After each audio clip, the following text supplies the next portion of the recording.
સુરત અને સૌરાષ્ટ્ર વચ્ચે પરિવહનની એક મહત્વની કડી સમાન રોરો ફેરી સર્વિસમાં મોટી ખામી સામે આવી છે।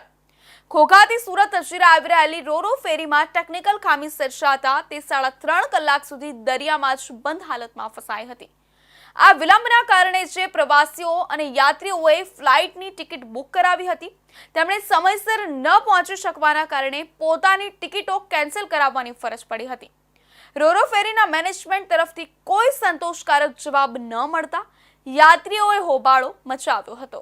રોરો ફેરી સમય મુજબ બુધવાર 5 નવેમ્બર સાંજે 5 વાગ્યે હજીરાથી સુરત આવવા માટે નીકળી હતી। સામાન્ય રીતે 8:30 વાગ્યા સુધીમાં સુરત પહોંચી જાય છે, પરંતુ તે દિવસે ધીમા પડતા 9:30 વાગ્યા સુધીમાં પહોંચવાની શક્યતા હતી। જોકે ફેરી હજીરાના કિનારાથી માત્ર 5 થી 6 કિલોમીટરના અંતરે પહોંચી ત્યારે તે અચાનક સમુદ્રમાં બંધ થઈ ગઈ। એમ્બ્રોઇડરીના ડિઝાઇનર પાર્થિલ ધામેલિયા જેઓ પોતાની બાઇક સાથે ફેરીમાં મુસાફરી કરી રહ્યા હતા તેમણે સમગ્ર ઘટનાની વિગતો આપી હતી।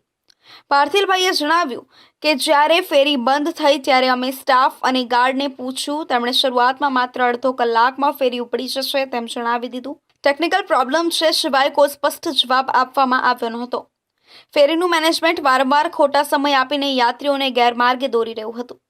સ્ટાફે પહેલા 10 વાગ્યાનો અને પછી 10:30 વાગ્યાનો સમય આપ્યો, પરંતુ તેમ છતાં ફેરી શરૂ ન થઈ। આ વિલંબ કેટલાક યાત્રીઓ માટે ગંભીર સમસ્યા લઈને આવ્યો। રાત્રે 11 વાગ્યાની ફ્લાઇટની ટિકિટ ધરાવતા યાત્રીઓએ અનિવાર્યપણે તેમની ટિકિટ કેન્સલ કરાવવી પડી હતી। સમય અને નાણાં બંને ગુમાવવાના કારણે યાત્રીઓનો આક્રોશ વધ્યો। પાર્થિલ ધામેલિયાના જણાવ્યા મુજબ જ્યારે 10:30 વાગ્યા છતાં કોઈ સ્ટાફ દેખાયો નહીં, કોઈ યોગ્ય જવાબ ન મળ્યો ત્યારે યાત્રીઓએ હોબાળો કરવાનું શરૂ કરી દીધું હતું। પરિસ્થિતિ વણસતી જોઈને ફેરીનો સ્ટાફ અને ગાર્ડ યાત્રીઓથી સંતાઈ ગયા હતા, જેનાથી યાત્રીઓની નારાજગી વધુ વધી હતી। આખરે લગભગ 3.5 કલાકના વિલંબ બાદ રાત્રે 11:15 વાગ્યે ચાર્જ ફરી શરૂ થઈ શક્યું। યાત્રીઓને સુરત કિનારે રાત્રે 12:30 વાગ્યે ઉતરવું પડ્યું હતું। યાત્રીઓએ આક્ષેપ કર્યો છે કે આટલો મોટો વિલંબ થવા છતાં ફેરી મેનેજમેન્ટ તરફથી કોઈ પણ પ્રકારનો યોગ્ય ખુલાસો કે સહકાર આપવામાં આવ્યો નહોતો। યાત્રીઓએ કરેલા બબાલ અને હોબાળાને કારણે સમગ્ર મામલો ગરમાયો હતો। જો કે આ સમગ્ર મામલે અત્યાર સુધી રોરો ફેરી સંચાલકો તરફથી યોગ્ય જવાબ આપવામાં આવ્યા નથી।